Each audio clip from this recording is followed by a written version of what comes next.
ऐकण्यापेक्षा फोटाकडे जास्त लक्ष जायला गेलं याची मला जाणीव आहे. सर्वांच्या सुरुवातीला जे स्टेजवरचे आपले मान्यवर आहेत मोहन फडके, जयदीप पाठकजी, शिरीष चिटणीस आणि परिसंवादाचे अध्यक्ष डॉक्टर मनोहर फडके या सर्वांचं हार्दिक स्वागत करतो. आणि आजचा हा जो परिसंवादाचा विषय आहे चित्रपटातील साहित्यिक मूल्य या विषयावर हा परिसंवाद होणार आहे. खरं तर चित्रपटाकडं जितक्या सिन्सिअरली पाहिलं पाहिजे तेव्हा तेवढं वेळेला पाहिलंही जात नाही. कारण चित्रपट हे नुसतं करमणुकीचं साधन आहे असा सुद्धा त्याच्याकडे बघण्याचा दृष्टिकोन असतो. अशा वेळेला त्या चित्रपटातील मूल्य ओळखून त्याच्यावर विचार व्यक्त करणं हा एक मोठी गोष्ट आहे. आपण जर बघितलं की पूर्वीच्या जुन्या चित्रपटापासून ते अगदी आत्ता नुकताच गाजत असलेल्या दशावतारापर्यंत नक्की चित्रपटांनी वेगवेगळे संदेश आपल्याला दिलेले आहेत. ते आपल्या घेण्याच्या गोष्टीवर आपले जे वक्ते आहेत ते आपल्याला या विषयावर नक्कीच आपलं मत मांडतील. प्रत्येक वक्त्याला सुरुवातीला सांगून देतो 10 मिनिटाचा वेळ आहे आणि जे अध्यक्ष आहेत त्यांना 15 मिनिटाचा वेळ आहे. कृपया वेळेचं पालन करावं अशी मी विनंती करतो. सुरुवातीचे आपले जे वक्ते आहेत त्याच्यामध्ये माननीय मुकुंद फडके की जे निवृत्त संपादक आणि पत्रकार आहेत. विविध मराठी दैनिकांमध्ये हे संपादक आणि कार्यकारी संपादक या पदावर काम करत होते. तरुण, भारत, लोकमत, सकाळ, पुढारी, प्रभात या दैनिकामध्ये त्यांनी सेवा बजावलेली आहे. आणि निवृत्तीनंतर सातारा येथील व्यवस्थापन महाविद्यालयामध्ये बिझनेस लॉ आणि अर्थशास्त्र या विषयात शिकवतात. विविध दैनिकांमध्ये 1250पेक्षा जास्त लेखांची प्रसिद्ध झालेली आहे. असे हे आणि चित्रपटांविषयी त्यांचं जास्त अभ्यास आहे असे मुकुंद फडके सुरुवातीला आपले विचार म्हणतील. मी विनंती करतो त्यांनी आपले विचार मांडले. नमस्कार सर्वांना. सगळ्यांना भूक पण लागली असेल. निश्चितच अंत पाहणार नाही याची ग्वाही देऊन आम्ही पुढे अंत पाहणार नाही तुमचा हे ग्वाही देऊन आम्ही निश्चितच बोलू. आणि जो विषय मनोरंजक आहे त्यामुळे तुमचं झोप काढण्याचं काम पण निश्चित आम्ही करू. त्यामुळे खरा हा विषय जो दिलेला आहे चित्रपटातील साहित्यिक मूल्य हा आम्हाला कोरडं टाकलं की काय वाटतं रिडल आहे की रिडल म्हणजे चित्रपटात साहित्यिक मूल्य नाही हे तुम्ही सांगता आम्ही सिद्ध करायचं की चित्रपटात साहित्य मूल्य आहे. हायपोथेसिस दिलाय ना हायपोथेसिस आहे इथे हायपोथेसिस सिद्ध करा. तुम्ही डिफेन्स करा की याच्यामध्ये अशा प्रकारचा आहे. आता म्हणजे याचा अर्थ काय होतं की जेव्हा आयोजकांना विषय निवडला असेल तर त्यांच्या मनात कुठेतरी आहे चित्रपटामध्ये साहित्यिक मूल्य नाही. सिद्ध करा आम्ही सिद्ध करतो या अर्थानं ते आपल्याला बघायचंय.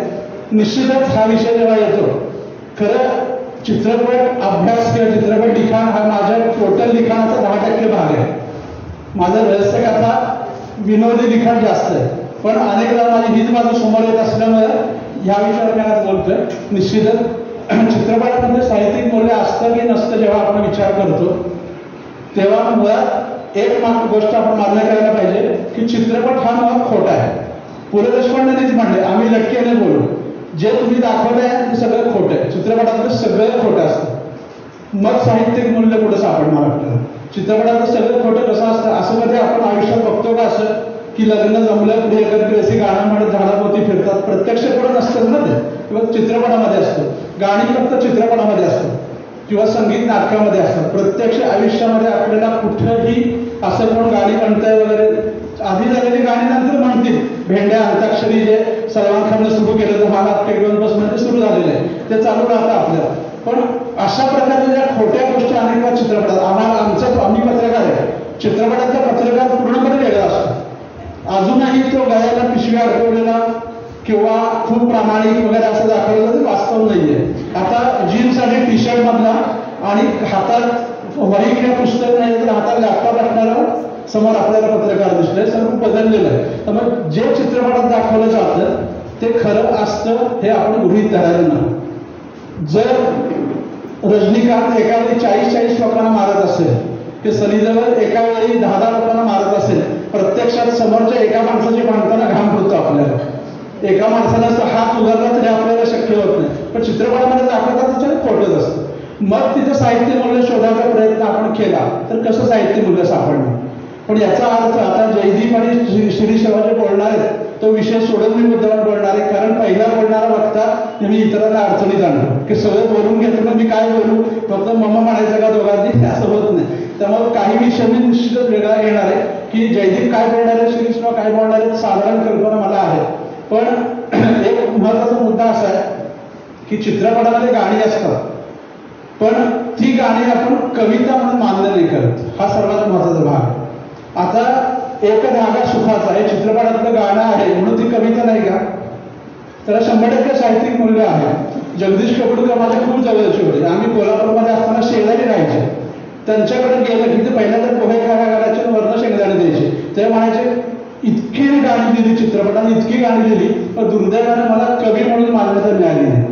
मला अजूनही चित्रपट गीतकार असंच मानलं जातं. जर गदी माडगूळकरांनी गीत रामायण लिहिलं नसतं तर ते सुद्धा कवी झाले नसते.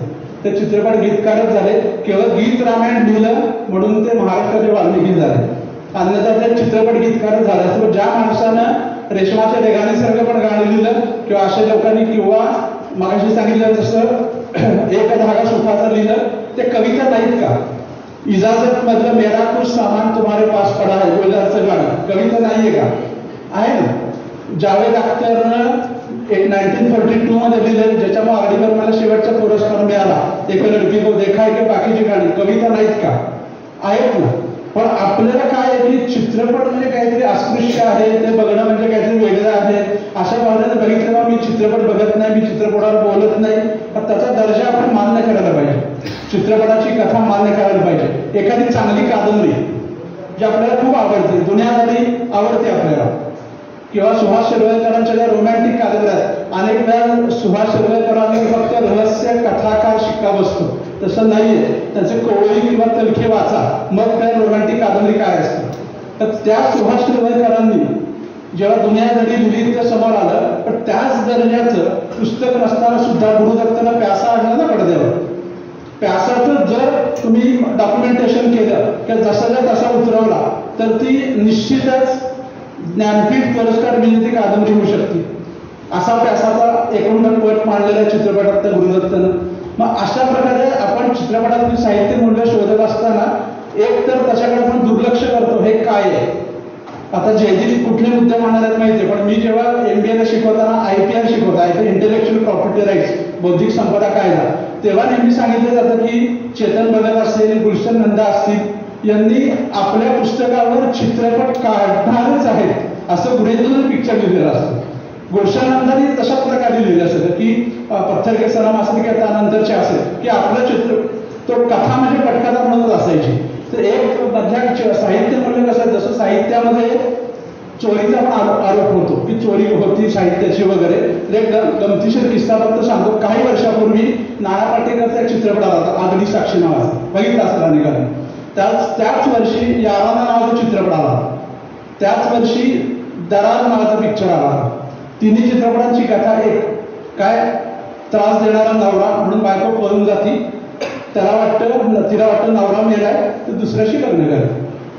या तिन्ही चित्रपट IPR शिकवताना सांगतो की ते तिघही निर्माते एकमेकांच्या विरोधात कोर्टात गेले की आमची कथा चोरली म्हणून, की आमची कथा एकच आहे. एकामध्ये नाना पाटेकर, जॅकी श्रॉफ आणि मनीषा होती, एकामध्ये माधुरी दीक्षित, राज बब्बर होते, एकामध्ये अरबाज खान आणि जुही चावला आणि ऋषी कपूर होते. कथा एकच. तो जेव्हा कोर्टासमोर विषय आला तर काय समोर लक्षात आलं, या तिघांनी पण कथा चोरली होती. जो होता स्लीपिंग विथ द एनिमी नावाचा चित्रपट होता, स्लीपिंग विथ द एनिमी, ज्याच्यावर या तिघांनी पण चित्रपट काढला होता. कोर्टाने तिघांनी बरखास्त केलं, तुमची मागणी करणार नाही. सुदैव समजा ते इंग्लिशमध्ये तुमच्या विरुद्ध कोर्टात जाणार नाही कॉपीराईटसाठी. तर हे पण आहे की तुम्ही साहित्यिक मूल्य जेव्हा आपण बघतो, काही गोष्टी चित्रपटातल्या ठरलेल्या आहेत. आपण गरीब शिक्षक जेव्हा दाखवला जातो चित्रपटातला, त्याचं घर 4-5 फळांचं असतं. चित्रपटातल्या गरीब शिक्षक आहे ती शिवण यंत्र आता बंद झालं तरी आता नव्या शिवण यंत्रावरच ती आयुष्य होती. प्रत्यक्ष जेव्हा आपण बघतोय की जेव्हा प्रत्यक्ष जी आत्मकथनं आली, दलित आत्मकथनं असतील, हानू मराठ्यांसारखं ब्राह्मण आत्मकथन असेल, त्या प्रत्येकामध्ये जी वेदना व्यथा होती ती चित्रपटावर तशा प्रकारे दाखवताना खूप वेगळ्या प्रकारे. दिवारमधला अमिताभची जी कथा आहे, जी हाजी मस्तान वगैरे असं म्हटलं जातं, दिवारमधला जो हाजी मस्तानची कथा आहे, तर ज्या प्रकारे एखादा माणूस मुलगा ज्या प्रकारे मोठा होतो, पण तो मोठा काय म्हणून होतो, गुंड म्हणून होतो, हाजी मस्तान सारखा पुढे होतो. एखादे आत्मकथन जेव्हा पडद्यावर येतं ते तशाच प्रकारे मांडलं जातं असं नाही. जयदीप तो विषय नंतर घेईल, पण माझ्या मनात ते मी 4-5 वर्षापूर्वी जेव्हा मराठी करोडपतीला हॉट सीटवर गेलो होतो, जेव्हा नागराज मंडळ समोर होते, नागराज मंडळांनी माझ्याशी 10 मिनिटं हॉटसीटवर चर्चा झाली होती की साहित्य तुम्ही का वाचता, वाचनावर माझ्या झाली होती. तेव्हा त्यांनी खूप चांगलं सांगितलं होतं, आपण का वाचतो तर आपली कल्पनाशक्ती विकसित होते.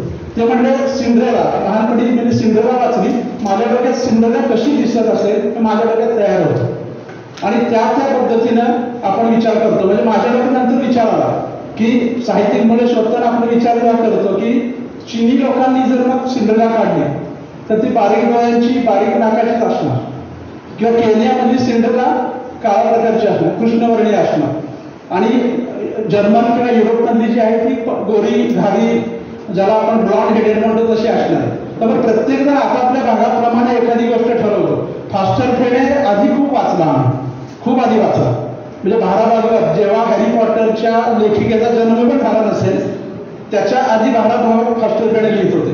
आज लोकांना हॅरी पॉटर माहिती पण फास्टर फेणे माहित नाही. म्हणजे फास्टर फेणे म्हणजे कोण तर अमेय वाघ हा माहिती. पण फास्टर फेणेचा जेव्हा चित्रपट आला तेव्हा तो फास्टर फेणे मोठा झालेला दिसला ना आम्हाला. काही साहित्यिक मूल्य माझ्या दृष्टिकोनातून त्याला काही राहिलं नाही. बारका जो फास्टर फेणे होता, फुरसुंगीचा फास्टर फेणे, तो बारका होता. ते केवळ तसे मोठे बोलके डोळे होते असं भाराभागवतांनी उल्लेख केला म्हणून मोठ्या डोळ्याचं आमेय वाघाला ते काम दिलं ना असा अर्थ येतो. आणि मग पूर्ण कथाच बदलली. हॅरी पॉटर आधी वाचला पण नंतर चित्रपट केले. हॅरी पॉटर वाचताना कसा असेल, ती जी अकॅडमी मॅजिकल अकॅडमी ती कशी असेल, तो डंबलडोर कसा असेल हे डोक्यात आपलं असतं आणि पिक्चर बघितल्यानंतर समोर येतं की कशा प्रकारे आपल्याकडे आलेलं आहे. पण हे करत असताना त्याच्यात साहित्यिक मूल्य शोधायला जाऊ नये असं मला वाटतं. कारण चित्रपटामध्ये थोडा अतिरेक असतो. मगाशी म्हटलं मारामारी आहे, कोणत्याही प्रकारे मारामारीचा असेल किंवा इतर कोणत्या प्रकारे अतिरेकाशिवाय तुमचा चित्रपट पूर्णच होत नाही. जेव्हा एक गोष्ट सांगितली जाते की आपण साहित्यामध्ये जनरली चुका होत नाही, कारण तुम्हाला वाव आहे प्रिंटिंग करताना वाव आहे. आणि जेव्हा हे माध्यमांतर होतं, जयदीप तशावर बोलणार आहे, फक्त एक उदाहरण सांगतो की रोजा नावाचा एक चित्रपट आला होता, आठवतं सगळ्यांना, रोजा जालिमन. त्याच्यामध्ये तो मणिरत्नमचा साऊथचा चित्रपट, जेव्हा तो चित्रपट आला तेव्हा नंतर हिंदीमध्ये आला. आता जर आपण त्याच्या साहित्यिक मूल्य शोधत बसलो तर किती चूक होती बघा. त्याच्यामध्ये काय आहे, ते काश्मीरमध्ये हनीमूनला जातात आणि दहशतवादी त्या इंजिनियरला पळवतात अशी कथा आहे बरोबर. आता तो हिंदीमध्ये आला. मुळी जेव्हा आपण साऊथचा पिक्चर बघतो तेव्हा त्या दोघांनाही हिंदी येत नाही. समजून घ्या काय आहे, हिरोला हिरोईनला हिंदी येत नाही आणि जेव्हा त्या नवऱ्याचं अपहरण होतं तेव्हा ती तिच्या साऊथच्या भाषेमध्ये बोलते वाचवा वाचवा असं. आणि हिंदी लोकांना काही कळत नाही, ते गप्प बसले. हिंदी कोण सैनिक आहेत तिथं पण त्यांना कळत नाही. तुम्ही आवर्जून प्रसंग परत बघा. ते दोघं, ती एवढा रडायला करते, मधू नावाची नटी येतात, माझ्या नवऱ्याला पळवलं, पण ती करते साऊथच्या भाषेमध्ये, साऊथच्या पिक्चरमध्ये. पण कोण लक्ष देत नाही का त्यांना भाषा कळत नाही. आता हा चित्रपट जेव्हा हिंदीमध्ये आला तेव्हा तिच्या तोंडी हिंदी शब्द दिले, हिंदी डायलॉग आहे, मग त्यांना कळायला पाहिजे. तरी सगळे पाठ बदलून उभे. म्हणजे इथे चूक काय झाली, एक तर तुम्ही डबिंग करताना तेवढा भाग साऊथच्या भाषेतच ठेवायला पाहिजे होता. कारण माणूस घाबरतो किंवा काय करतो स्वतःच्या भाषेत बोलतो बरोबर, तेव्हाच ठेवायला पाहिजे होतं. कम्प्लीट तिथंच पटकन हलवू, मी बघितलं तर तेव्हाच हलवू. आणि एवढी ओरडती ती लक्ष का देत नाही, कारण मूळ याच्यामध्ये त्याला भाषाच कळत नाही. आणि इथं तुम्ही माध्यमांतर करताना हा जर विषय तुम्ही घेतला नाही लक्षात तर तुम्ही चेष्टाच करणार अशा गोष्टींची.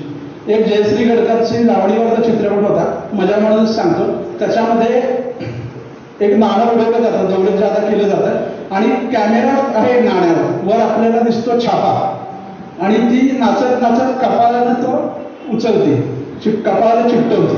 ते काय दिसायला पाहिजे, काटा, छापाच दिसतो आपल्याला.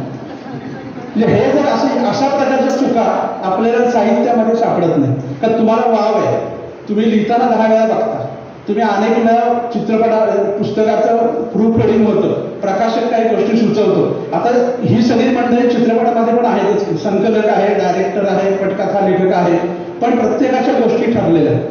3 इडियट्स जेव्हा झाला 5 पॉईंट्स वरनं तेव्हा पूर्णपणे वेगळा चित्रपट आला. चेतन भगत तेव्हा ह्याच्या विरोधात गेला, म्हणजे कोर्टामध्ये गेला राजकुमार हिरानीच्या की माझा हे कुठला तू काय काढलेस ते. चेतन भगतच्या सगळ्या पिक्चरचा सगळ्यात बदलून टाकलेलं आहे. म्हणजे अर्थात पुस्तक वेगळं आणि चित्रपट तुम्ही पडद्यावर कसा मांडता ते वेगळं. किंवा आपल्याला जर चित्रपटातील साहित्यिक मूल्य शोधायची असतील तर पहिल्या काळामध्ये बहुतेक महत्वाच्या पुस्तकांवरच चित्रपट निघाले. कुंकू असेल, शेजारी असेल, ही सगळी महत्वाच्या पुस्तकांवरची. अनेक महत्वाच्या पुस्तकांवरच चित्रपट नंतर निघाले. नटरंग, ताडोगारे, दुनियादारी आहे, हे सगळी पुस्तकं तुम्हाला पुस्तकामध्ये जी आहे त्याप्रमाणेच येतं. आपल्याला फक्त महत्वाचं काय कळतं, मी वाचताना जे माझ्या डोळ्यासमोर आलेलं आहे ते प्रत्यक्ष दिग्दर्शकानं कसं मांडलंय, हा सर्वात महत्वाचा भाग आहे. देवदास आतापर्यंत 5 का 6 वेळा निघाला. प्रत्येकाचा देवदास वेगळा. KL सायगलचा वेगळा होता, नंतर दिलीप कुमारचा वेगळा होता आणि शाहरुख खानचा वेगळा होता. तर त्यानं तो मांडला कसा याच्यावर सगळं आलेलं आहे. त्यामुळे या पद्धतीनं देवदास पण अर्थात कादंबरीच आहे. त्यामुळे चित्रपटातील साहित्यिक मूल्य शोधताना आपल्याला बघायला पाहिजे पहिल्यांदा त्यातलं काव्य, त्या काव्याला आपण साहित्यिक दर्जा द्यायलाच पाहिजे. जावेद अख्तर कवी आहे, जगदीश कपूरकर कवी आहे, गीतकार नाही. गुलजार कवी आहे, शैलेंद्र, हसन जयपुरी हे सगळे कवी आहेत असं आपण त्यांना म्हणलं पाहिजे. त्यांनी चित्रपटाची गरज म्हणून गाणी लिहिली असतील, वेगळ्या प्रकारची गाणी लिहिली असेल, एका चतुर्नासारखं गाणं लिहिलं असेल, पण तोच गीतकार वेगळं गाणं पण लिहितो. आपण अनेक प्रकारच्या कविता असतात, त्यापैकी एक चांगली कविता असते, काही वाईट कविता असतात. तर शोध एक त्यांचा व्यवसाय म्हणून जेव्हा ते घेतात, पण ह्या लोकांचा म्हणजे हे जे गीतकार आहे त्यांचं साहित्यिक मूल्य आपल्याला निश्चितच चित्रपटामध्ये दिसतं. माझा इथे संपण्याची चिठ्ठी आलेली आहे, त्यामुळे मी थांबतोय फक्त. आणि इथं मला थांबायचं होतं बरोबर त्याच वेळी. त्यामुळे सर्वात महत्त्वाची गोष्ट हेच आहे की चित्रपटातील साहित्यिक मूल्य जर आपल्याला शोधायचं असेल तर ते गीतकारांच्या माध्यमातून शोधावं लागणार. गदी माडगुळकर किंवा इतर जे गीतकार आहेत त्यांनीच या चित्रपटाला साहित्यिक मूल्य दिले. बाकी सगळा जो आहे तो खोटा कारभार असतो. धन्यवाद. धन्यवाद सर. चित्रपटाची कवी किंवा जे कथानक आहे त्याचं जर डॉक्युमेंटेशन केलं तर ते कविता होती गीतांचं किंवा कथासंग्रह किंवा एक मोठी कादंबरी होती असं सरांचं म्हणणं आहे. खरं आहे, काही वास्तव काही खोट्या गोष्टी आहेत त्या आपण मान्य करून पुढे जातो. त्यानंतर माननीय जयदीप पाठकजी हे आपलं मनोगत व्यक्त करणार आहेत. जयदीप पाठकजी त्यांची घरातच चित्रपटाची परंपरा आहे. पद्माकर पाठकजी आपल्याला सगळ्यांना माहिती आहे की जे अतिशय चित्रपटाचे लिखाण त्यांनी त्याच्यावर केलेलं आहे. स्वतः MA पास आहेत. त्यांनी mass communication and journalism set उत्तीर्ण आहेत. मुख्य प्रवाहातील पत्रकारिता गेले 15 वर्षापेक्षा जास्त काळ त्यांनी केलेली आहे. साताऱ्यातील दैनिक IK येथून चित्रपट परीक्षणास त्यांनी सुरुवात केली. त्यानंतर दैनिक केसरी, दैनिक सकाळ, दैनिक महाराष्ट्र टाइम्स येथे पत्रकारिता त्यांनी केलेली आहे. देश विदेशच्या बातम्यांचा अनुवाद त्यांनी केलेला आहे. आणि फिल्म सोसायटी चळवळीचे जे समर्चित या विषयावर लघुशोध प्रबंध लेखन, चित्रपट समीक्षा या विषयावर पुण्यातील गरवारे महाविद्यालयामध्ये त्यांनी अध्यापन केलेलं आहे.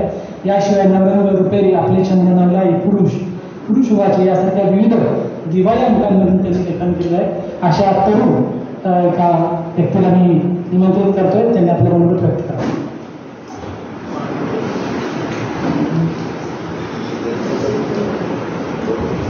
नमस्कार. सगळेजण ज्येष्ठ मंडळी आहेत, चिटणीस सर आहेत, फडके सर आहेत. थोडा या सगळ्या परिसंवादामध्ये एक माझ्याकडे जो विषय त्यांनी म्हणलेला आहे की चित्रपटातील साहित्यिक मूल्य, फडके सरांचं निवेदन हे एका वेगळ्या अंगाने जाणार होतं. आता मी मुळात माझ्याकडे जो मी एक विषय थोडक्यात मांडणी करणार आहे. मला मान्य वेळेचं सगळं गणित आहे. त्यामुळे मुळात प्रत्येक उत्तम अशी साहित्यकृती असली तरी तिच्यावर उत्तम सिनेमा बनतोच असं नाही, हे आपण सगळ्यात पहिल्यांदा लक्षात घेतलं पाहिजे. पुस्तक खूप चांगलं होतं, सिनेमानं काही अपेक्षा पूर्ण केल्या नाही असं तुम्ही म्हणायला तुम्हाला नक्की आहे, पण मुळात त्या दोन भिन्न साहित्य, ती दोन माध्यमच मुळात भिन्न आहेत, ते आपण ते लक्षात घेतलं पाहिजे. साहित्य कृतीवर आधारित असलेला सिनेमा जो असतो ना, तो त्याच्या दिग्दर्शकाचा त्या साहित्य कृतीकडे बघण्याचा एक कोन वेगळा असतो.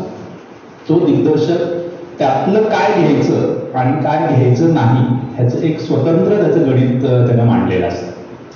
अनेक चित्रपटाची उदाहरणं आपल्याकडे आहेत. त्यामुळं एखादा चित्रपट बघायला जाताना ज्यावेळेस तुम्हाला कळतं की तो सिनेमा एखाद्या विशिष्ट साहित्य कृतीवर आधारित आहे, त्यावेळेस तुमचा पूर्वग्रह बाजूला ठेवून तो सिनेमा तुम्ही बघायला पाहिजे. तुम्ही म्हणालात असं कसं होईल, मला कळलं दुनियादारी सिनेमा आहे, मग माझी मनात तुलना सुरू होती. तर ही तुलना करणं योग्य अयोग्य हा त्याच्या वैयक्तिक गोष्ट, पण मुळात त्या दोन भिन्न माध्यमांचं आपण एकमेकांशी तुलना करतोय. म्हणजे उदाहरणार्थ आपण काय करतोय तर आपण रेडिओच्या बातम्या आणि दूरदर्शनच्या बातम्या ह्याची तुलना करतो. रेडिओचं माध्यम, त्याची बलस्थानं, त्याला असलेल्या उणीवा किंवा असलेली मर्यादा आपल्याला माहिती आहे. तसंच टीव्हीचा प्रकार आहे. मग आपण या दोन्हीची तुलना का करतो? तरी पण आपण त्यामुळं हा एक विचार मला मांडा असं वाटतं की आपण तुलना करताना दोन स्वतंत्र माध्यमांचा विचार करायला पाहिजे. कादंबरी ही जी आहे ती एक दीर्घकाळ मनात रेंगाळणारी प्रोसेस आहे. कादंबरी असेल किंवा कथा असेल, लेखकाचं स्वतःचं भावविश्व त्याच्यामध्ये आहे आणि त्या भावविश्वाशी संबंधित असलेलं वाचक स्वतःच्या भावविश्वाची त्याला काढून पाहतो. अशी एकूण कादंबरीची रचना आहे. सिनेमा तसा नाही. सिनेमा हा मुळात तुम्हाला पटकथाकार जो आहे किंवा दिग्दर्शक जो आहे तो तुम्हाला सांगतोय की हे माझ्या चष्म्यातून तुम्ही बघा किंवा माझ्या नजरेतनं बघा. त्यामुळे तिथं मुळात तो तुम्हाला एक चष्मा देतोय आणि ह्या साहित्य कृतीवर आधारित असलेला जरी सिनेमा असेल हा, तरी त्याच्याकडे एका विशिष्ट कोनातनंच बघायला मिळतो. त्यामुळे त्या मुळात आस्वादनाच्या दोन भिन्न प्रक्रियांमध्ये आपली गल्लत कायम होते. सिनेमाला अभिप्रेत, दिग्दर्शकाला जी अभिप्रेत असलेली अनुभूती आहे तीच तुमच्या मनावर तो लागतो. म्हणजे आपण इथे अकॅडमिकली थोडंसं बोलतोय, हे मला जाणवतंय की त्याला जे दाखवायचं तेच दाखवतो. त्यामुळं साहित्यिक तसं करत नाही. साहित्यिक त्याचं साहित्य लेखनाचं काम पूर्ण करतो आणि तो तुम्हाला विचार करायला लावतो. म्हणजे समजा मिलिंद गोकिलांचं उदाहरण आपण घेऊ. शाळा हे बहुतांश काही लोकांनी बघितला असेल सिनेमा. तर मिलिंद गोकिलांच्या मनात जी शाळा आहे, त्या शाळाचं ब्लर जे आहे ती प्रत्येकाच्या मनात स्वतःची भरणारी एक शाळा आहे असं मिलिंद गोकिल म्हणतात. ती शाळा दिग्दर्शक सुजय डाके त्याच्या पॉइंट ऑफ व्ह्यूनं दाखवतो. ज्या लोकांनी शाळा कादंबरी आधी वाचली आहे आणि नंतर सिनेमा बघितला, ती लोक म्हणतात नाही कादंबरी जास्त सकस आहे, सिनेमा फार उथळ वाटतो. पण माझ्याकडे अशी काही वाचक आहेत, म्हणजे मी त्यावेळेस परीक्षणाचं काम करत होतो, तर त्या लोकांनी शाळाच वाचली नाही, त्यांनी डायरेक्ट सिनेमा बघितला सुजय डाकेचा. तर त्यांना ते शिरोडकर आणि ती सगळी ह्याच्यातली काय आणीबाणीच्या काळातली मांडणी, त्या गावातलं सगळं ते वातावरण आणि ते प्रचंड आवडलेलं आहे. त्यामुळे हे आपण सगळ्यात महत्वाचं म्हणजे ते हे करायला पाहिजे. आणि या दोन्ही माध्यमं वेगळी असली तरी त्याच्या आस्वादनाच्या पद्धतीमध्ये पण फरक आहे थोडा. म्हणजे एखादी कादंबरी आपण वाचायला घेतली तर ती काही पानं आपण वाचून ठेवून देऊ शकतो, उद्या आपण ती कंटिन्यू करू शकतो. सिनेमाचं तसं नाहीये. सिनेमा हा एक सलग बघितला जातो. आता सध्या OTT-मुळं आपण तो तुकड्यानं बघतो, फॉरवर्ड करून बघतो, ही गोष्ट वेगळी. पण सिनेमा हे सलग अनुभवण्याचं एक हे आहे. कादंबरी 500 पानाची सलग एका बैठकीत सहसा कधी वाचून संपत नाही. त्यामुळे ह्या दोन महत्वाच्या मुद्द्यांवर मला थोडं मांडायचं आहे. याच अनुषंगानं साहित्याचं हे जे रूपांतरण आहे, माध्यमांतर आहे, त्याचे 3 प्रकार आहेत. एक तर शब्दशः आहे असा चित्रपटाचा हे होतो, त्यानंतर दुसरं अर्थांतरण त्याचं होतं आणि तिसरी गोष्ट आहे की फक्त आशय घेतला जातो. म्हणजे मगाशी फडके सरांनी जे सांगितलं की चेतन भगतच्या कादंबऱ्यातनं फक्त आशय उचलून राजकुमार हिरानीने त्याच्यावर सिनेमा केला. त्यामुळे हे आपण सगळ्यात पहिल्यांदा हे करायला पाहिजे, बघायला पाहिजे. 2 दिग्दर्शकांशी या संदर्भात माझं वैयक्तिक बोलणं झालं होतं. त्यांचे अनुभव थोडक्यात सांगतो मी आणि थांबतो. एक तर आहे सुजय ढाके, जो शाळाचा दिग्दर्शक आहे. तर त्यांनी असं त्याच्या ह्याच्यात म्हणलं होतं की मला सिनेमा म्हणून जो एक रचना आहे, सिनेमाची रचना आपल्याला सगळ्यांना माहिती आहे की सिनेमा कादंबरीत लांबलचक वर्णन, मोठे मोठे पल्लेदार संवाद असं सगळं असू शकतं, पण सिनेमा तसा असत नाही. सिनेमा जर तुम्हाला लोकांशी म्हणजे जास्तीत जास्त लोकांनी तो बघावा आणि सिनेमा त्या लोकांनी जर प्रेक्षकांनी गुंतावा असं जर वाटत असेल तर त्यातला काही भाग तुम्हाला फास्ट फॉरवर्ड करायला लागतो कादंबरीतला. शाळामध्ये त्यानं नेमकं तेच केलं. शाळा तुम्हाला एक सलग अनुभव जर देणार असेल सिनेमा म्हणून, तर तो तुम्हाला तुकड्या तुकड्यानं देणाऱ्या कादंबरीच्या अनुभवापेक्षा वेगळा असायला पाहिजे असं त्याचं स्वतःचं मत होतं.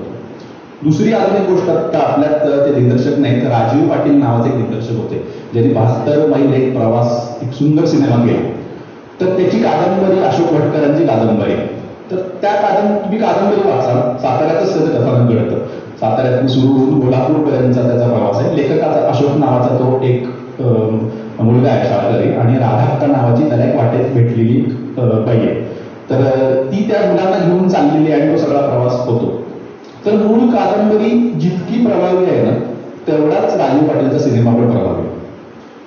ते पण त्याला नंतर विचारलं असतं तर त्यांचं म्हणणं असं होतं की 90 मिनिटांमध्ये मला पूर्ण कादंबरीचा आशय बसवायचा होता. तर त्या 90 मिनिटामध्ये मी काय काय घेतलं, काय काय नाही घ्यायचं हे माझ्या डोक्यात फिक्स होतं. मी पुस्तक व्यवस्थित वाचलं होतं अशोक पटकरांचं, आणि पटकथा त्याच आधारे त्याच मांडणीनुसार केली होती. तर त्यामुळं त्या 90 मिनिटात करताना मी भराभर काही भाग वगळले, ज्या भागांना दृश्यात्मक मूल्य आहे असेच प्रसंग सिनेमात घेतले. त्यात थोडेसे काही आपण म्हणतो की लोक त्यात गुंतून पडतील असे घेतले. जो भाग आहे तो फक्त वाचनीयच आहे, जो फक्त वाचतानाच आपल्याला चांगलं वाटतं, तो भाग वगळलेला आहे. त्यामुळं ह्या सगळ्या बाबतीमध्ये माध्यमांतर होत असताना ह्या दोन गोष्टींचं म्हणजे महत्वाचं आहे की काय घ्यायचं, काय वगळायचं आणि किती घ्यायचं, हा प्रत्येकाच्या दिग्दर्शकाचा चॉईस आहे. शाळाच्या बाबतीत पटकथा करताना त्यात काही निसटलेत नव्हते. ती जेवढी मुख्य कादंबरी एवढा प्रभावी होत नाही असं सर्वसाधारण मत आहे. पण तुम्हाला मी तसंच म्हणतो की पुण्याच्या चिटणीसरीत आहेत श्यामला वनारसे वहिनी खूप सुंदर सांगितलं की तुम्ही कुठल्याही माध्यमाचं घेताना तुम्ही चष्मा तुमचा जर पूर्वग्रह दूषित असेल तर तो तुम्हाला ते माध्यमाच्या आस्वादनामध्ये ते अडथळा आणणारं ठरतं. असं अनेकदा जाणवतं. त्यामुळे तुम्ही शाळा जर वाचली असेल मग सिनेमा बघितला तर तुमच्या डोक्यात तुलना होते. त्यामुळं स्वतंत्रपणे आस्वादनाचं जर हे केलं तर सिनेमा हा एक प्रोफेसर म्हणले त्यामुळं स्वतंत्र साहित्य मूल्य असलेली ती गोष्ट आहे. ते साहित्यच आहे. म्हणजे आजच्या काळात देवदास सारखा सिनेमा असेल, कादंबरी उत्तमच होती, पण त्याच्यानंतरच्या अनेक देवदासमध्ये आलेले प्रसंग आहेत, त्यातले संवाद आहेत, ते काही कोणत्याही एखाद्या साहित्यिक मूल्यांपेक्षा कमी नाही. तोच प्रकार लगानच्या पटकथेला ऑक्सफोर्डच्या विद्यापीठामध्ये स्थान दिलेलं आहे की ती सर्वोत्तम पटकथा आहे सिनेमाची म्हणून. त्यामुळं सिनेमा आणि हे दोन भिन्न माध्यम असतील तरी सिनेमा हे देखील एक प्रकारचं साहित्यच आहे. दोन्ही प्रकारचे आस्वाद करण्याची प्रवृत्ती माणसाची भिन्न आहे, प्रत्येकाचे संदर्भ वेगळे. त्या दोन्ही स्वतंत्र संदर्भातून जर आपण बघितलं तर सिनेमा पण आपल्याला माध्यम म्हणून समजून घेता येईल, साहित्याचाही आनंद घेता येईल असं मला वाटतं. मी इथं थांबतो. मला इथं संधी दिली त्याबद्दल संयोजकांचे आभार मानतो. धन्यवाद.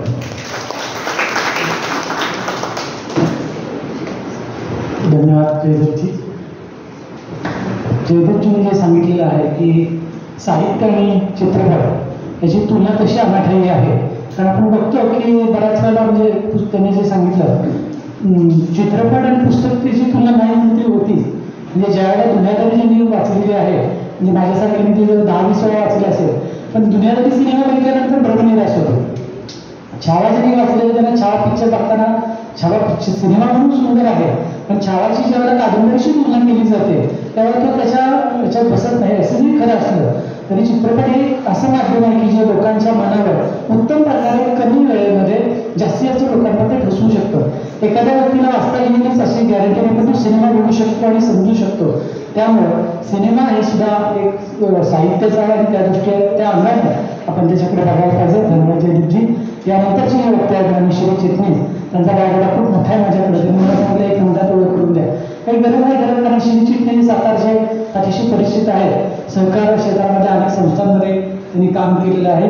ग्रंथमहोत्सवासारखं जो काही पॅटर्न सातारला तयार झाला त्याचे ते संस्थापक आहेत. आणि आता लेखनामध्ये म्हटलं मला विशेष वाटलं सरांचं की अनेक पुस्तकांचं संपादन त्यांनी केलेलं आहे. म्हणजे श्रीपाल सेनेंचा गौरव ग्रंथ असेल, रावसाहेब पवारांचा गौरव ग्रंथ असेल, नाट्य संमेलन सुवर्णमयी क्षण पुणे सुवर्णमयी नाट्य स्मरणिका संपादक त्यांनी केलेलं आहे.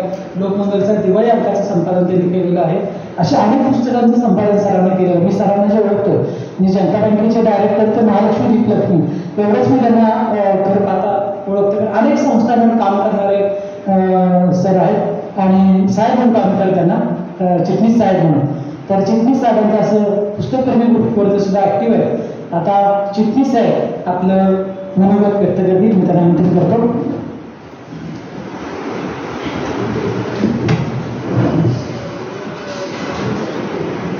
मला असं वाटतं की आता माझी 3 सत्र चालू झाली. पुण्यनगरीचं पण कालपासून चालू झालेलं आहे. दर शनिवारी पुण्यनगरी, दर मंगळवारी कात्रीचं प्रभात आणि केसरीमध्ये दर शुक्रवार. मला एक घटना तुम्हाला सांगायची आहे की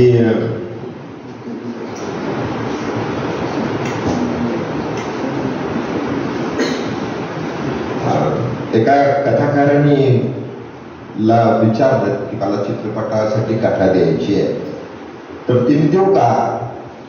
तर ज्या लेखकाला त्यांनी विचारलं त्या लेखकाने असं सांगितलं त्याला की तू नक्की दे ती कथा, परंतु तुला कथा दिली की तू विचार करू नको त्या कथेचं काय झालं, विचार करू नको, तू पैसे त्याचे घे भरपूर, काय करायचं ते कर, परंतु कथेचं पिक्चरमध्ये रूपांतर झाल्यानंतर त्याचं काय झालं हे बघू नको. आणि मग ती कथा दिली त्याने.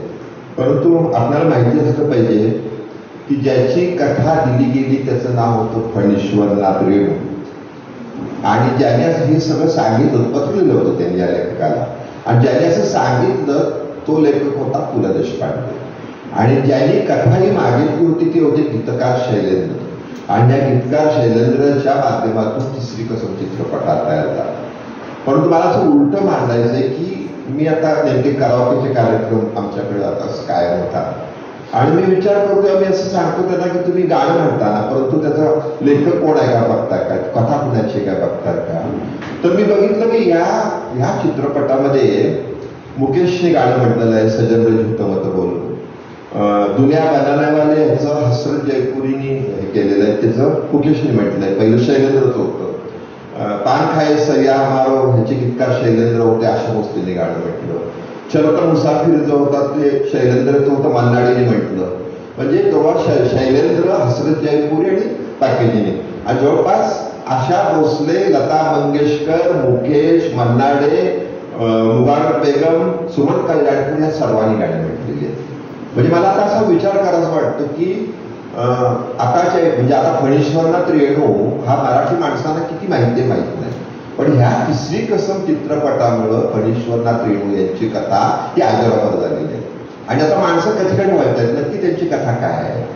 त्यामुळं ह्यातनं साहित्य मूल्य किती आहे हे मला असं वाटतं की आपण या चित्रपटाच्या माध्यमातून हळूहळू करायचं होतं.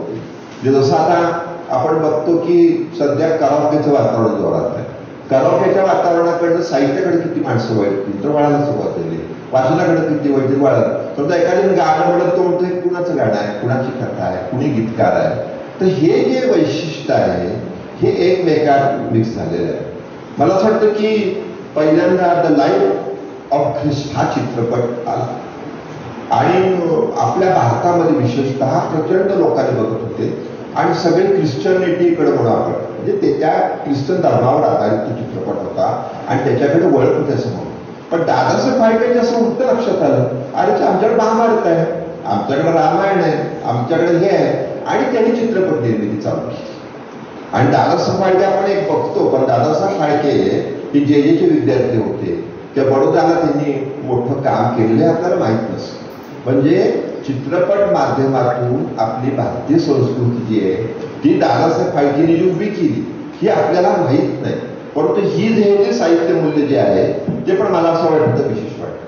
म्हणजे मध्यंतरी एक आठवण होती आली, तुम्ही वाचली ती मंटोची आठवण होती.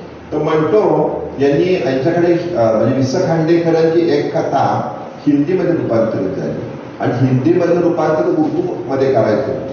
तर हे उर्दूमध्ये रूपांतर मंटोने केलं, तर मंटोंना एवढी कथा आवडली वि स खांडेकरांची, एवढी आवडली की ते टाईप करताना सुद्धा बघत नव्हतं, एकदा तरी वाचलं आणि पटापटापट टाईप करायला सुरुवात केली.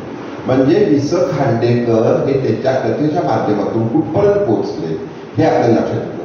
म्हणजे एका बाजूने आपण जे म्हणतो की कथा कादंबरी याचं चित्रपटामध्ये किती येतं माहीत नाही, परंतु येतंय ना. आणि हे माध्यम म्हणजे तुम्ही जे म्हटलं ते खरं आहे की माध्यम एवढं सकस आहे की ते सगळं येतं ना. तुम्ही जेव्हा कथा वाचता तेव्हा त्याच्यामध्ये नृत्य येत नाही, त्याच्यामध्ये नाटक येत नाही, त्याच्यामध्ये बाकी येत नाही. परंतु चित्रपट हे माध्यम आहे, नाटक आणि चित्रपट हे माध्यम आहे, हे दृश्य रूपातलं माध्यम आहे, आणि या दृश्य रूपातल्या माध्यमातून तुम्हाला कुठून कुठल्यापर्यंत न्याव नेतो हे पण आपल्याला एका बाजूने विचार केला पाहिजे. त्याच्यामुळे चित्रपट हे माध्यम आहे.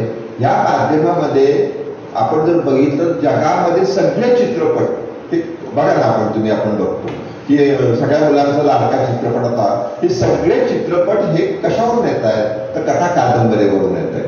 त्यामुळे कथा कादंबरीचं मूल्य वाढवण्याचं काम हे चित्रपट करतोय असं मला म्हणायचं आहे.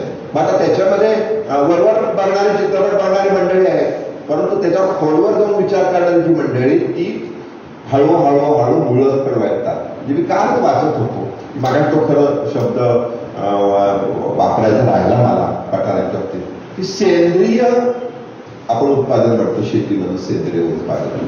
आता का अशी परिस्थिती झाली एआयच्या माध्यमातून एवढं ज्ञान मिळतंय की तुम्हाला लगेच टाकलं की ज्ञान मिळतंय, पण सेंद्रिय बुद्धिमत्ता असलेली माणसं ही हळूहळू एक प्रकारे महत्वाची होत राहणार आहे. म्हणजे रंगनाथ पठारेंसारखा माणूस काय म्हणतो आपण, सेंद्रिय बुद्धिमत्ता असणारा माणूस आहे बरं का. तर हे जे आहे हे प्रमाण वाढवण्यासाठी सुद्धा ही माध्यमं आपल्याला विशेषतः उपयोगी पडत आहेत असं मला सांगितलं पाहिजे. की प्रेमचंद यांचं उदाहरण सुद्धा देणार की प्रेमचंद हे उदाहरण असं आहे की देशामध्ये हिंदीच्या कथाच्या माध्यमातून कादंबऱ्याच्या माध्यमातून त्यांना एवढा स्कोप आला की त्यांना मुंबईला कंपनीने बोलवून घेतलं चित्रपटाच्या संदर्भात. पण त्यांनी 2-3 चित्रपटाच्या पटकथा लिहिल्या आणि त्यांच्या लक्षात आलं हे माझं काम नाही, ती तिथून बाहेर पडली आणि त्यांनी पुन्हा आपलं जे सगळं जीवन शेवटपर्यंत आहे ते कथा कादंबऱ्यामध्ये जेव्हा खर्ची घातलं तेव्हा आता त्यांचं उदाहरण दिलं जातं. म्हणजे बघा, राजस्थानामध्ये प्रेमचंद म्हणून विजयदान देखायला म्हणतात, किंवा मल्याळम भाषेतले प्रेमचंद म्हणून तकळी शिवशंकर पिलके म्हणतात. उत्तरेतल्या दक्षिणच्या लोकांचं पण तसंच आहे.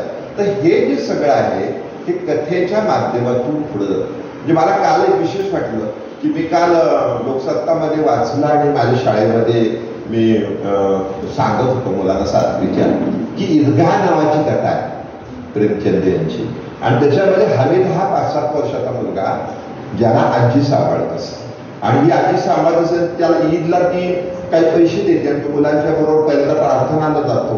प्रार्थनेच्याकडून सगळी मुलं काही खरेदी करायला जातात आणि ही मुलं खरेदी करत असताना बाकीचे काही घेतात, वस्तू घेतं, कुणी खायच्या वस्तू घेतं, हा मात्र चिमटा घेतो. हा मुलगा चिमटा घेतो, मुलं हसतात सगळी.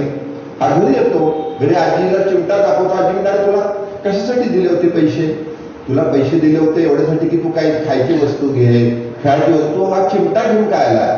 तेव्हा तो सांगतो आजीला, तो म्हणतो रोज तू जी भाकरी करतेस तेव्हा तुझा हात सारखा भाजत असतो आणि माझं लक्ष मी तुला चिमटा घेऊन आला. ती आजी बाहेर उघडून रडते. ही जेव्हा कथा आपण वाचतो प्रेमचंदची तेव्हा आपल्या लक्षात येतं की कथेचं कादंबरीचं महत्व किती आहे. त्यामुळे हे महत्व विशेषतः चित्रपटावाल्याने जाणलेलं आहे. त्यामुळे भारतीय चित्रपटाची सुरुवात जी बोलपटातनं दादासाहेब फाळकेंनी केलेली आहे, हा एक मधला पिरियड आहे. माझं असं म्हणणं आहे. कुठला मधला पिरियड आहे की जो बाजारपणा म्हणू आपण किंवा कसला म्हणू, पण शेवटी तुम्हाला कथेकडे वळावं लागणार आहे, कादंबरीकडे वळायला लागणार आहे, साहित्याकडे वळायला लागणार आहे. आणि हे जे वळण आहे हे वळणं हे चित्रपटाच्या माध्यमातूनच पुढे येणार आहे. म्हणजे आता बघा ना, सचिन मोठे सारखं आपण हास्य जत्रामध्ये काय लिहितो, धाड धाड धाड धाड धाड धाड तो लिहितो, परंतु तो शेवटला काहीतरी तुम्हाला एक संदेश देतोय, माहिती देतोय. माध्यम बदलत आहे पण कथा नाही बदलत, कादंबरी नाही बदलत, साहित्य नाही बदलत, ते टिकणार आहे. आणि हे टिकणारं साहित्य हे पुढे नेण्यासाठी मला वाटतं चित्रपट माध्यम महत्वाचं आहे. आंधो फिल्म क्लबचा मी अध्यक्ष आहे आणि मी एवढे आम्ही काही चित्रपट बघतो. बायसिकल थिप सारखा असेल, ग्लास सारखा असेल. म्हणजे एक चित्रपटला आम्ही जो बघितला की एका शाळेमध्ये वर्गामध्ये 2 मुली आहेत, घरी जातात आणि त्या एका मुलीच्या लक्षात येतं की अरेच्या माझ्या मैत्रिणीची वही माझ्याकडे आली, ती अभ्यास कसा करणार. ती वही घेऊन अख्खं तिचं घर बघते, तिला काही घर सापडत नाही.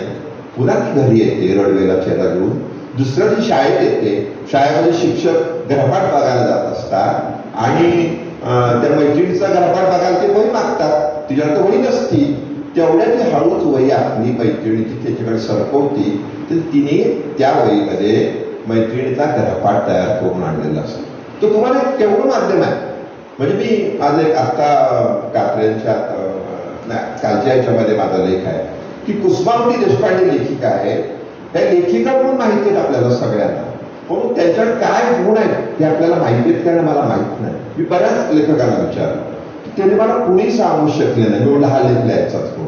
तर कुसुमावती देशपांडेंचं 2015च्या पद्मगंधाच्या पद्मगंधाच्या दिवाळ्यांकावर एक वर चित्र आलेलं आहे आणि त्या चित्रामध्ये एक आदिवासी मुलगा कंपाऊंडला ताण लावलेली आहे, तर तिथून आत बघतोय तो आणि त्याच्या चेहऱ्यावर त्यांनी दाखवलंय की आता ही त्याची जमीन त्याला मिळणार नाही म्हणून.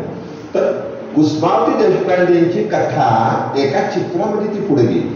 म्हणजे साहित्यिकांना हे खुणावतंय. साहित्यिकांना काय खुणावतंय? चित्रपट खुणावतोय, कवीला चित्रपट खुणावतोय. हे सगळं महत्वाचं आहे. जसं हा मुद्दा तुम्ही सांगितला फार महत्वाचा आहे. गदी माडगूळकरांना शेवटपर्यंत साहित्यिकांनी कवी मानलं नाही, गीतकारच मानायचे ते थोडक्यात चित्रपटाचे. पण याच्यामध्ये साई लुधियाने बघा, साई लुधियानांच्या सगळ्या कविता ह्या चित्रपटात आलेल्या आहेत आणि त्या गाजलेल्या आहेत. म्हणजे किती वेगवेगळ्या कविता आहेत, म्हणजे की ह्या कवितांच्या माध्यमातून त्यांचे चित्रपट संपन्न झालेले आहेत. परंतु ह्या कविता पुढे आलेल्या आहेत. म्हणजे याचा अर्थ असा होतो की जे वेगवेगळे प्रयोग करतात ते प्रयोग यशस्वी होत नाहीत, असं होता येत ते प्रयोग. आणि ह्या प्रयोग यशस्वी होण्यामध्ये चित्रपटाचं माध्यम हे सगळ्यात महत्वाचं आहे. तर चित्रपटाच्या माध्यमासाठी मला असं वाटतं की तुम्ही सर्वांनी अनुभव फिल्म क्लबचं सभासद व्हायला पाहिजे. म्हणजे अनुभव फिल्म क्लबचे जेव्हा आपण आता आमच्याकडं परदेशातले 5 चित्रपट येतात आणि काय येतात, जेव्हा हे चित्रपट आपण बघत राहतो तेव्हा आपल्याला त्या चित्रपटातली ताकद मिळते. माझे जवळपास 10 लेख सदरामध्ये हे वेगळ्या चित्रपटांवर झालेले आहेत. आणि मग आता हा प्रयोग कुठं केला पाहिजे तुम्ही? तर हा प्रयोग तुम्हाला आता शाळांमधनं केला पाहिजे. तुम्हाला विद्यार्थ्यांना मराठी भाषेकडे आणण्यासाठी, त्यांच्या मनामध्ये बीज करण्यासाठी. कारण आता ही परिस्थिती राहिली नाही की तुम्हाला चित्रपट म्हणजे पूर्वीच आपण जर 40 वर्षापूर्वीची आपली क्रयशक्ती बघितली, आजची क्रयशक्ती बघितली तर फार फरक आहे. पण तरीही वातावरण बदललेलं नाही. आज आमच्या शाळेत अजून सुद्धा मुलं येतात की दुपारची खिचडी तुम्हाला मोफत मिळते म्हणून येतात, ते शिकायला येत नाही. किंवा अजून सुद्धा आमच्या शाळेमध्ये विद्यार्थी येतात, म्हणजे गेंडामाळावर 80% विद्यार्थी हे विद्यार्थी शिकायला येत नाही. आई वडील सकाळी त्यांना शाळेमध्ये सोडतात आणि सांगतात की बसा, आणि मग ती तिथे शिकतात. त्यामुळे हे प्रकार जे आहेत हे प्रकार व्यक्त होताना तुम्हाला चित्रपट हुडकून जर साक्षरता तुम्ही जर समाजामध्ये आणली तर त्या साक्षरतेचा उपयोग तुम्हाला चित्रपट माध्यमाला होईल, याच्याबद्दल मला खात्री वाटते. मला विशेषतः दादासाहेब फाळकेंचं या ठिकाणी अभिनंदन केलं पाहिजे की त्या कालावधीमध्ये भारतामध्ये त्यांनी बघितलं की बोलपट आलेला आहे. बोलपटामध्ये ख्रिश्चन धर्मातून त्यांच्या देवाचं सगळी माहिती देत आहेत. अशा वेळेला त्यांना रामायण आठवणं, अशा वेळेला त्यांना महाभारत आठवणं, अशा वेळेला त्यांना श्रीकृष्ण आठवणं आणि त्या माध्यमातून बोलपट चालू करत करत त्यांनी जे पुढे गेलेले ते महत्वाचं आहे. आम्ही गेल्या 7-8 वर्षापूर्वी ग्रंथ महोत्सवामध्ये हरिश्चंद्राने फॅक्टरीला चित्रपट दाखवला आणि तो चित्रपट बघितल्यानंतर लक्षात आलं की आपल्या भारतामध्ये चित्रपटसृष्टीचं योगदान ते साहित्याला देण्यासाठीचं जी सुरुवात केलेली दादासाहेब फाळके ती जेवढी महत्वाची आहे तेवढंच या पुढच्या कालावधीमध्ये सुद्धा कथा कादंबऱ्या ज्या आहेत त्याच्या माध्यमातून चित्रपट निघणार ही सत्य परिस्थिती आहे. त्यामुळे हे जे माध्यम आहे ते आपलं जागतिक लेवलला जाण्यासाठी कथा कादंबरी याचं साहित्यातलं मूल्य चित्रपटासाठी हे फार महत्वाचं आहे. जसं रेत समाधीसारखी आपण कादंबरी बघतो किंवा कर्नाटकामध्ये आत्ताच एका कादंबरीला जी बुकर मिळालं ती बघतो. त्या जेव्हा कादंबऱ्याच्या माध्यमातून चित्रपटामध्ये साहित्य जाईल त्यावेळेला या साहित्याचा उपयोग होणार आहे. आणि मला अजूनही असं वाटतं एखादा चित्रपट जेव्हा गाजतो तेव्हा त्या चित्रपटाच्या गाजण्याच्या माध्यमातून बघणारा माणूस त्याची कथा कुणाची आहे, कादंबरी कुणाची आहे, त्यातली कविता कुठली आहे या करत करत करत करत तो मूळ मुद्द्याकडे जातो. त्यामुळं चित्रपटाचं हे माध्यम हे साहित्यिकाच्या दृष्टिकोनातून कथाकाराच्या दृष्टिकोनातून त्यापेक्षा आपल्या दृष्टीने महत्वाचा आहे. आणि कथा कादंबरी हा जो विषय आहे हा जगामध्ये आपण सर्वमान्य नाही म्हणायचो त्याला पण टाळूच शकत नाही. म्हणजे आज आपण जे बघतो की सगळ्या जगामध्ये वेगवेगळ्या कादंबऱ्या ज्या निर्माण होत आहेत, कथा ज्या निर्माण होत आहेत त्यातूनच माणसाचं भरणपोषण होत आहे. ही बाब अतिशय महत्वाची आहे. धन्यवाद. धन्यवाद सर. चित्रपटांच्या माध्यमातून चांगले चित्रपट जर मुलांना दाखवले तर मुलं साहित्याकडे वळतील असं स्वरांनी थोडक्यात सांगितलं. यानंतर आमच्या परिसंवादाचे जे अध्यक्ष आहेत डॉक्टर निर्मूल फडके यांनी डॉक्टर भालचंद्र नेमाडे यांच्या कादंबऱ्यावर चिकित्सक अभ्यासक या विषयावर PhD केलेली आहे रेसिडेंटी कॉलेजमध्ये आणि त्याचप्रमाणे साहित्यविषयक प्रकारचं विविध प्रकारचं लिखाण केलं आहे. एकूण 8 पुस्तकं त्यांची प्रकाशित झालेली आहेत.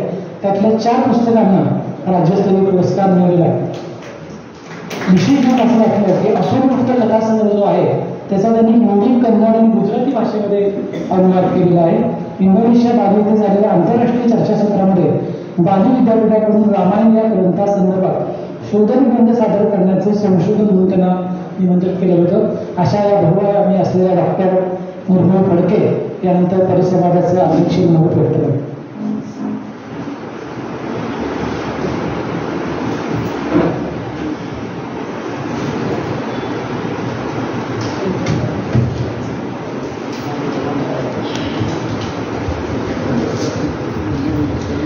नमस्कार. या सृष्टीच्या निवांत पोटी परंतु लपली सैरा वैरा अजस्र धांदल तरीही देईल जिवंततेचे अर्घ्य भास्करा. मर्ढेकरांच्या या 2 ओळींनी मी सुरुवात करते. हे जिवंततेचं अर्घ्य मला असं वाटतं साहित्य आणि चित्रपट या दोन्ही माध्यमातून आपल्याला मिळत असतं. व्यासपीठावरती माझ्या बरोबर असलेले हे सर्व वक्ते यांनी आता जो विषय मांडला त्या विषयाकडे मी लगेच येते. तिघांच्याही वक्तव्यातून 3 वेगवेगळी सूत्र आपल्यासमोर आली. फडके सरांनी, मुकुंद फडके सरांनी जे आधी सुरुवातीला थोडंसं ज्याला आपण नकारात्मक म्हणता येणार नाही पण ठोसपणे असं त्यांचं मत मांडलं की हे सगळं खोटं असतं आणि चित्रपट हा खोटा असतो. तर कविता किंवा गीत याच्यातून आपल्यापर्यंत साहित्य मूल्य येतं असं त्यांनी मांडलं. नंतर पाठकजी यांनी माध्यमांतराचा अतिशय महत्त्वाचा हा जो मुद्दा आत्ताच्या काळामध्ये आहे तो मांडला. आणि शिरीष चिटणीस सरांनी दृश्य रूपाचं जे साहित्य म्हणजे कथा कादंबरीचं महत्त्व दृश्य रूपामध्ये काय आहे हे मांडलं. तिघांच्याही ह्या वक्तव्यातून एक सार आपल्यासमोर येतं की आत्ताच्या घडीला चित्रपटाची जी बदलती स्वरूपं आहेत ती त्यांचा विचार करता साहित्य हे त्या बदलत्या स्वरूपासाठी आवश्यक आहे. मी थोडंसं पाठकजी यांनी जो एक मुद्दा मांडला त्याच्याकडे आधी येते. तुम्ही जो म्हणालात की दिग्दर्शक हा लागत असतो त्याचं म्हणणं, लेखक हा साहित्यामध्ये त्याच्या साहित्य कृतीमध्ये त्याचं जे आहे ते मांडत असतो आणि तो वाचकाला विचार प्रवृत्त करतो. वेळेस दिग्दर्शक जो आहे तो मात्र चित्रपटाचा त्याला त्या साहित्य कृतीतून जे त्याला दृश्य रूपातून जे मांडावंसं वाटतंय लोकांसमोर ज्यातून त्याला शेवटी तो एक प्रकारचा उद्योगही आहे, चित्रपट हा उद्योग आहे. त्यामुळे त्यातून त्याला मिळणारं फार जे काही मिळणार असतील पैसे त्याच्याकडे त्याचं लक्ष असतं आणि त्यामुळे त्यातून दृश्य रूपातून त्याला जे मांडायचे ते तो मांडत असतो. इथे मला एक थोडंसं अकॅडमिक होईल परंतु एक मुद्दा इथे मांडायचा आहे की make a film exactly as one writes a book असं एक वाक्य आहे ॲग्नेस वर्दा यांचं. आणि त्यातून ऑथर असा जो एक फ्रेंच शब्द आहे ज्याच्यावरून ऑथर हा शब्द आलाय. तर तिकडे ती जी चळवळ सुरू झाली फ्रान्समध्ये तिथून हे की ऑथर पेन ही चळवळ आली आणि त्याच्यातून की जे लेखकांनी मांडलेलं आहे ते असंच्या असं चित्रपटामध्ये आलं पाहिजे असा एक विचार प्रवाह होता. त्याच वेळेला दुसरा विचार प्रवाह त्याला छेद देणारा काही वर्षांनी निर्माण झाला की सिनेमाचं माध्यम 1908 मध्ये म्हणजे ही गोष्ट खूप आधीची आहे की त्या काळामध्ये तिथे असा एक विचार प्रवाह निर्माण झाला की लेखकांनी मांडलंय ठीक आहे ते त्याच्या परीने त्यांनी त्याच्या साहित्यामध्ये त्याच्या साहित्य कृतीमध्ये मांडलेलं असेल पण आम्हाला जे दाखवायचंय आम्हाला जे हवंय ते आम्ही त्यातून उचलू आणि तेच लोकांपुढे आणू. दादासाहेब फाळके यांचा उल्लेख शिरीषजींनी आता केला.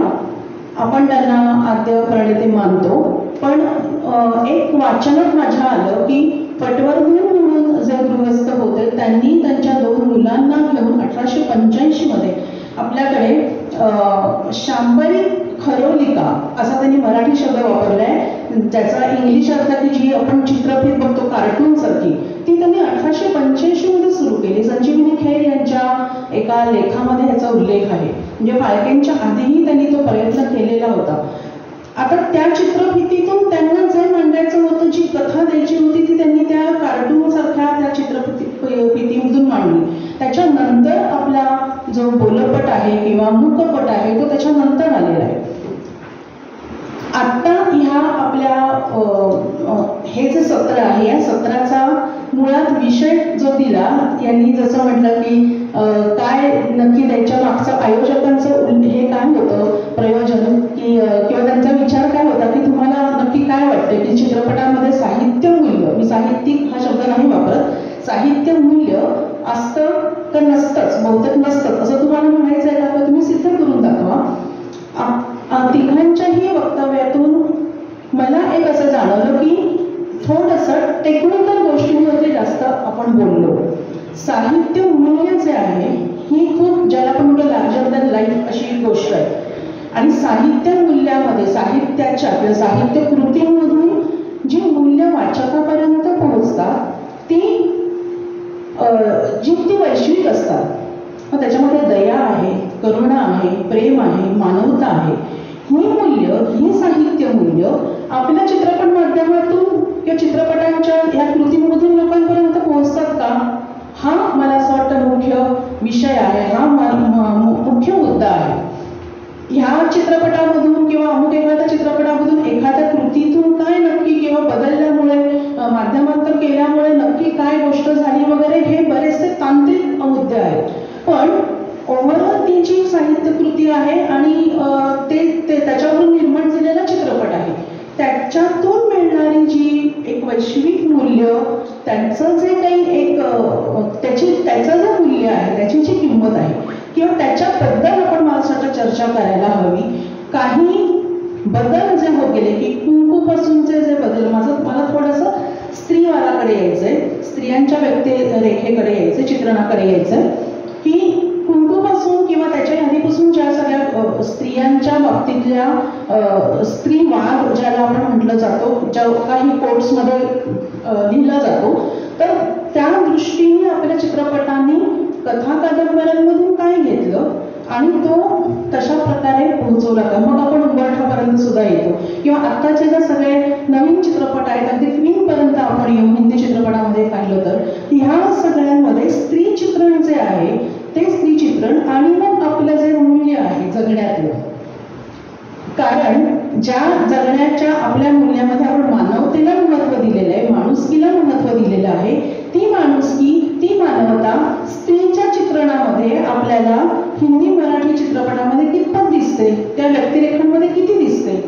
हा एक अभ्यासाचा विषय आहे. हा खूप मोठा विषय आहे. हा आत्ताच्या एक 5 मिनिटाच्या या वक्तव्यामधून सांगणं कठीण आहे, पण निदान त्याचं सूत्रवाचन करणं आवश्यक आहे असं मला वाटतं, कारण तो एक अभ्यासाचा विषय आहे. कदाचित कोणी अभ्यास केलाही असेल किंवा सुरूही केला असेल किंवा छोट्या मोठ्या प्रमाणात झाला असेल, पण तरी सुद्धा फक्त मराठी चित्रपट म्हणजे ज्याला मगाशी तुम्ही तमाशा चित्रपटाचा जर उल्लेख केला तर त्या चित्रपटांमध्ये सुद्धा स्त्रीचं चित्रण, त्यानंतर बदलत गेलेलं शहरी नायिकेचं चित्रण आणि त्यानंतर आत्ताचं जे मग आपण त्याला कदाचित आपण वेबसिरीजचा सुद्धा एक विचार करू, त्याच्यामध्ये चित्रपटाचं एक दुसरं माध्यम म्हणून आत्ताचं नवीन पिढीला जे खुणावतंय असतं, तर त्याच्यामधून येणारं स्त्री चित्रण, ह्या सगळ्यातून साहित्य मूल्य जे जीवनाच्या जगण्याच्या आपल्या एकूणच मूल्यांशी सुद्धा निगडीत आहे ते कितपत आपल्यापर्यंत किंवा प्रेक्षकांपर्यंत पोहोचतं, हा एक अतिशय महत्त्वाचा मुद्दा आहे असं मला वाटतं. मंटो किंवा म्हणजे हिंदीचे जे मगाशी उल्लेख केले गेले किंवा आपले माडगुळकरांचा उल्लेख झाला, खानोलकरण, आता थोडंसं मी पुन्हा कवितेकडे येते. हा एक स्त्रीवादाचा हा एक मला मुद्दा मांडायचा होता. दुसरा कवितेच्या बद्दल की खानोलकरांची कविता आणि गीत असा मगाशी एक आपला हे झाला विचार झाला की गीतकार मानलं जातं माडगुळकरांना आणि कवी कमी मानलं जातं किंवा काय. खानोलकरांच्या ह्या ज्याला आपण प्युअरली कविता आहेत त्या कवितेला सुद्धा सूर देऊन किंवा त्यांना चाल देऊन त्याचं गाणं झालेलं आहे. आता हे टेक्निकल आहे, म्हणजे हे साहित्याचं मूल्य मला नाही वाटत की हे साहित्याचं मूल्य आहे, मला असं म्हणजे चित्रपटाचं मूल्य आहे, पण हे एका आशयाचं दुसऱ्या प्रकारच्या माध्यमामध्ये तसंच तसा आशय तो येणं आणि तो प्रेक्षकांपर्यंत पोहोचणं हे त्या साहित्याची ही यशस्वीता आहे. आणि म्हणून साहित्य मूल्य एखाद्या चित्रपटामध्ये किंवा एखाद्या साहित्य कृतीमध्ये बघत असताना आपल्याला त्याच्यात जीवनाशी निगडीत किती मूल्य मिळतात ह्याचा अभ्यास करणं महत्त्वाचं आहे असं वाटतं. त्याच्यामध्ये आत्मशोधाचं मूल्य आहे का? मी कोणत्याही एक सरधोपट चित्रपटाची उदाहरण इथे घ्यावी असं मला वाटत नाही, परंतु काही जसं उंबरठा आहे, आत्मशोधाचं त्याच्यामध्ये मूल्य आहे की ते आत्मशोध करायला घराबाहेर पडते, पण परंतु पुन्हा ती घराकडे येते किंवा पुन्हा घरातून बाहेर पडते. तर हा जो आत्मशोध आहे हे आत्मशोधाचं मूल्य आहे, मानवतेचं मूल्य आहे. त्याच्यामध्ये क्षमा, करुणा, सत्य, मनोनिग्रह, धैर्य ही जी मूल्य आहे जी साहित्य कृतींमधून आपल्यापर्यंत येतात, वाचनातून आपल्यापर्यंत येतात, कवितेतून आपल्यापर्यंत येतात, ती मूल्य आपल्या चित्रपटांमधून कोणकोणत्या चित्रपटांमधून जातात. देशभक्तीचं एक मूल्य हे आपण त्याच्यामध्ये नक्कीच मानायला हवं. तर देशभक्तीचं बाकीचं कोणत्याही प्रकारचं चित्रण ठीक आहे, परंतु खरोखरच तरुणांना हलवणारं किंवा आपल्या मनाला हलवणारं असं जे काही देशभक्तीचं मूल्य, राष्ट्रहिताचं मूल्य जे आपल्यापर्यंत पोहोचतं, मग ती चित्रकृती नक्की त्याच्यामध्ये यशस्वी झाली आहे असं मला वाटतं. उदाहरणं आपल्याला अनेक देता येतील, उदाहरणांची मांदियाळी इथे मांडावी असं मला वाटत नाही. आपल्या तिघांच्याही वक्तव्यांमध्ये एक जर तुम्ही हायपोथिसिस मांडला की मूल्य असतं की नसतं, तर मला असं वाटतं की मूल्य असतं, पण ते साहित्य मूल्य म्हणून आपल्याला त्याचा वेगळ्या तऱ्हेने विचार करायला हवा, ना की टेक्निकली त्याचा विचार करावा. आणि चित्रकार किंवा चित्रपट हा खोटा असतो किंवा पत्रकार त्याच्यामध्ये जो दाखवला जातो तो कसा खोटा आहे, आजही तो झोळी घेऊन फिरतो वगैरे, ही सगळी बाह्य चित्रण असणाऱ्या गोष्टी आहेत असं मला वाटतं. आणि माध्यमांतर करताना किंवा कोणत्याही जसं आता हिंदी फणीश्वरनाथ रेणूंचं तिसरी कसमचं आपल्याला उदाहरण दिलं, मराठीमध्ये आपल्याला बॅरिस्टरचं एक उदाहरण घेता येईल की बॅरिस्टर ही आधी काय मला एकांकिका ते दीर्घांक होतं, त्याच्यानंतर त्याचं नाटक झालं, त्याच्यानंतर त्याचं कादंबरी होती, त्याच्यानंतर त्याचं नाटक झालं, त्याच्यानंतर त्याचं चित्रपट झालेला आहे. पण जेव्हा आपण हे सलग पाहतो ना, आज यूट्यूबवरती बॅरिस्टर नाटक सुद्धा आहे, आज यूट्यूबवरती आपल्याला बॅरिस्टर हा चित्रपटही पाहायला मिळतो आणि कादंबरी तर आपल्याला पुस्तक केव्हाही वाचता येतं. ते वाचताना लक्षात येतं की लेखकांनी जे मांडलेलं आहे त्याच्यामध्ये जे मानसिक जे सगळ्या रुग्ण झालेल्या बॅरिस्टरांचं आणि त्या राधांकाचं ही सगळी जी काही भावविश्व त्यांचं मांडलेलं आहे ते पुस्तकामध्ये आपल्याला वेगळ्या पद्धतीने आपल्यापर्यंत येतं. आणि जेव्हा आपण ते दृश्य नाटकात प्रत्यक्ष रंगमंचावरती पाहतो तेव्हा ते आणखी वेगळ्या अर्थाने आपल्यापर्यंत पोहोचतं. आणि चित्रपटामध्ये ते यूट्यूबवरती त्याचे वेगवेगळे भाग आहेत ते पाहतो त्यावेळेला अर्थातच त्याच्यात दिग्दर्शकांनी स्वतःचं काही इनपुट्स घातलेले, ज्याला तुम्ही मगाशी दिग्दर्शकांनी स्वतःला लादणं असं म्हटलंय ते आहे.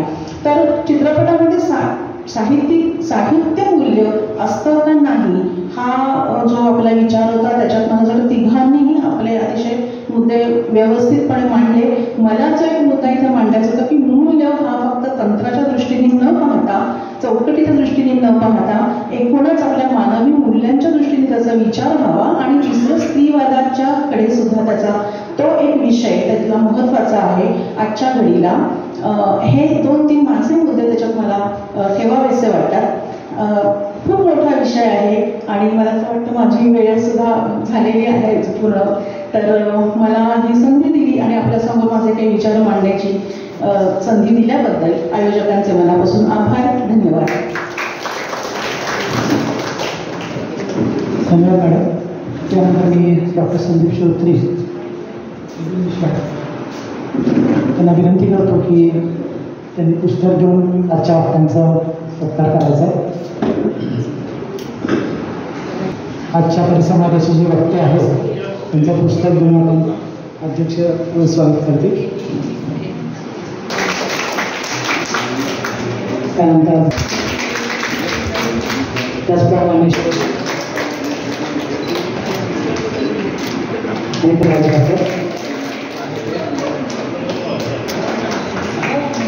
Thank you.